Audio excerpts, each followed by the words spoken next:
The NEET paper leak controversy has shook millions of students and parents across India.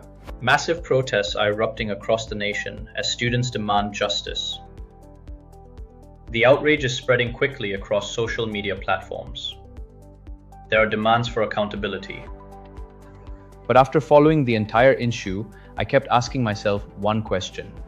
Did we actually focus on solving the problem or only on finding someone to blame? But before we dive deep, let me clarify that this is not a paid video, and I am in full support for a better and a reformed education system which will favor the sacrifices of our students and stop such incidents. Let's look at the core demands protest groups put forward. Holding those responsible accountable at the highest levels. Financial compensation for families of students who allegedly lost their lives following the controversy. Structural reforms to improve transparency and integrity in the examination system. Release of detained protesters and concerns over police action during demonstrations. Some of these demands are understandable. Some are emotional. Some are political. But one of them stood out to me more than all the others. The demand that deserves the greatest attention is not resignation. It is systemic accountability.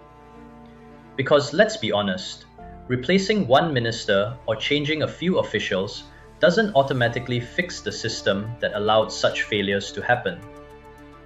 People come and go, governments change, but if the system stays exactly the same, then another leak can happen again. And then we'll be back having the same conversation. The demand for compensation is a deeply emotional one. No amount of money can replace a son. No amount of money can replace a daughter. No financial assistance can erase the pain experienced by grieving families. At best, it can provide some financial security during an unimaginably difficult time. But compensation should never become a substitute for preventing such tragedies from happening again. This is where I think the discussion should have gone much further. If the goal was truly to protect future students, then the biggest demand should have been education reform. Imagine asking for a completely digital examination system wherever feasible. Minimal human intervention in question creation, printing, transportation, and storage. End-to-end digital traceability for every stage of the examination process. Independent oversight bodies that regularly audit examination security. Real-time monitoring and anomaly detection using modern technology and AI. Strict accountability at every level, not just after a leak happens, but before one becomes possible. In other words, stop asking, how do we catch the people who leaked the paper? Start asking, how do we build a system where leaking the paper becomes practically impossible and immediately detectable? Millions of students spend years preparing for competitive exams. For many families, these exams represent years of sacrifice, financial hardship, and hope. Every time confidence in the examination system is shaken, it's not just an exam that's affected, it's trust. Trust between students and institutions. Trust between parents and the education system.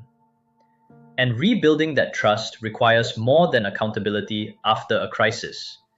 It requires meaningful reform before the next one. This video isn't about defending anyone. It isn't about attacking anyone. It's about asking a simple question. Are we solving today's problem or preventing tomorrow's?